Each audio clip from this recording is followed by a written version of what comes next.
এখানে 50-60 হাজার মানুষ বিজেপি সমর্থক ভোটার আমরা এই অঙ্গীকারে আবদ্ধ হলাম। সর্বাধিনায়ক সতীশ বাবু 124তম জন্ম জয়ন্তী। এবং কিন্তু এই লোকসভা কেন্দ্রকে গুরুত্ব দিচ্ছেন আপনি বাড়তি না না, এটা তো আমার হোম ডিস্ট্রিক্ট। এখানে আমি না থাকলে গতবারে বিজেপি জিতবে, আমি ছিলাম বলে জিততে পারিনি।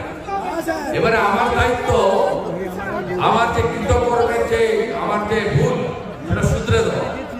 সেই জন্যই আমি এই আসনগুলি ভারতীয় জনতা পার্টিকে জিতাবো করে। যদি আমার সামান্য ভুল হয়ে থাকে 19-এ, সেই ভুল আমি সংশোধন করব। সেক্ষেত্রে আপনার নামও ভাসছে, কর্মীরা বলছে এই কেন্দ্রের প্রার্থী হিসেবে আপনার লাগবে না। আমিও ভাবছি না। আর আমি মমতা ব্যানার্জিকে ঠেকানোর জন্য আমি দায়িত্ব আমাকে পার্টি দিয়েছে, আমি বিরোধী দলনেতা হয়েছি।